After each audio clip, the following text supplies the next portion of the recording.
Ada 7 grade kita dalam membersamai Al-Quran.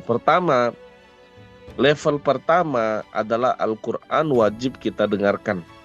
Di surah Al-A'raf ayat 204, A'udzubillahi minasyaitonirrajim. Wa idza quri'al Qur'an fastami'u lahu wa ansitu la'allakum turhamun. Apabila dibacakan Quran, dia diam, dia dengar, insya Allah mendatangkan rahmat. Yang kedua adalah wajib kita baca. Di surah Al-Baqarah ayat 121. Orang-orang yang diberi kitab, sejogjanya dia membacanya dengan haqqa tilawati. Wajib kita belajar membaca, Bu. Wajib kita tahu mana yang panjang, mana yang pendek. Yang ketiga adalah Quran wajib diterjemahkan. Wajib diartikan. Di surah Al-Furqan, surah ke-25 ayat 33. Ahsanu tafsirah. Karena setelah nanti menterjemahkan, diartikan, maka Al-Quran wajib dimaknai, ditadabburi. Di surah Muhammad, surah 47 ayat 24. A'udzubillahi minasyaitonirrajim. Afala yatadabbaruna al-Qur'an am 'ala qulubin aqfaluha. Tidakkah mereka mentadabburi Al-Quran atau hati mereka terkunci? Betapa pentingnya kita mentadabburi Al-Quran, memahami Al-Quran. Bagaimana kita bisa mengamalkan Al-Quran kalau kita tidak paham? Ya, ibarat atasan kita, bos kita, kepala sekolah kita, pimpinan kita ingin memberikan instruksi kepada kita, tapi kita tak paham bahasanya. Apa yang disuruhnya ini, apa yang harus dikerjakan? Maka sangat penting sekali untuk kita memahami. Maka kita ada program tadabbur itu, untuk sebagai pintu masuk kita mengamalkan. Maka nanti yang kelima adalah Al-Quran diamalkan di surah Fussilat surah 41 ayat 33. Banyak ayat sebenarnya, tapi ini saya ambil. Wa man ahsanu qawlan mimman da'a ilallah wa amila sholihan. Ya. Iman dan amal soleh ini memang sesuatu yang tidak bisa dipisahkan, Bapak Ibu ya.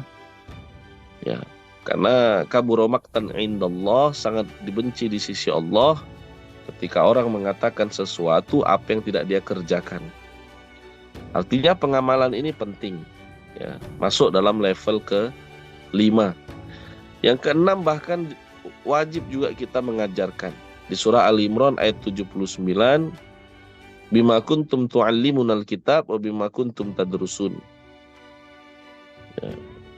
Maka setelah dapat Quran diajarkan, dan saat mengajar itulah kita belajar.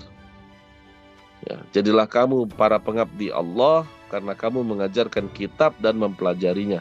Bima kuntum tu'allimunal kitab wa bima kuntum tadrusun. Bahkan dari Nabi SAW pernah bersabda, khairukum man ta'allamal Qur'an wa 'allamahu. Sebaik-baik kalian adalah yang belajar dan mengajarkannya Al-Quran.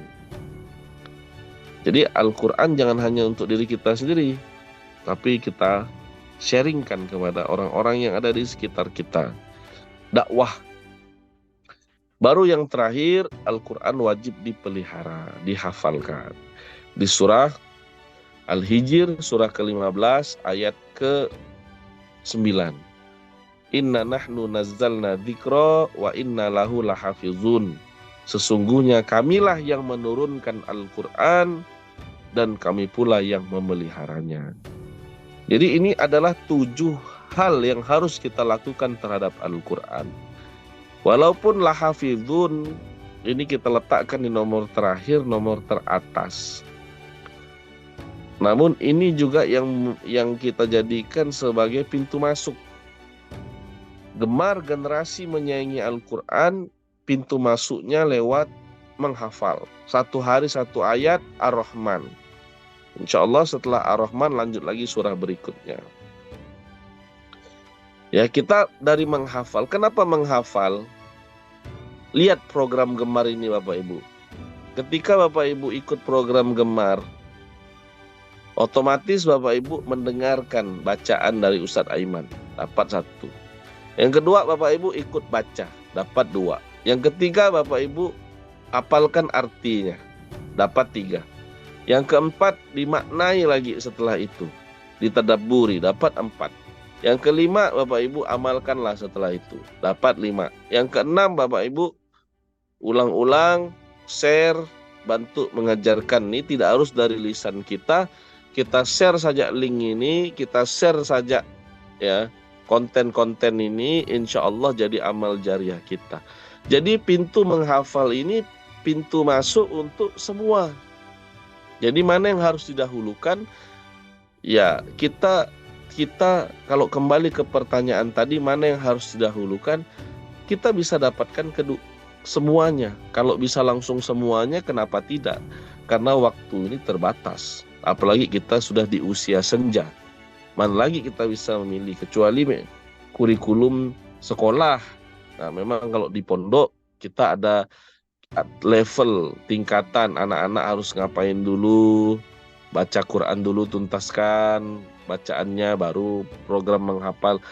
Kalau kita yang udah sepuh-sepuh usia senja ini mana bisa lagi mana didahulukan, Ustaz? Ini udah di usia senja, kita sudah mau menghadap Allah, harus mempersiapkan banyak bekal, maka ini adalah sebuah program yang langsung merapel semua. Nah, yang langsung include semua. Program Gemar ini setiap subuh, Senin sampai Jumat, Qur'annya didengar, Qur'annya dibaca, Qur'annya diartikan, Qur'annya ditadabburi. Mudah-mudahan Bapak Ibu bisa amalkan, terus bisa bantu share-share juga, otomatis dihafal. Masya Allah. Takbir, Allahu Akbar. Nah, maka daripada itu mudah-mudahan senantiasa Bapak Ibu diistiqomahkan oleh Allah Subhanahu wa taala. Doakan saya juga gitu ya. Begitu Ustaz Nasrul.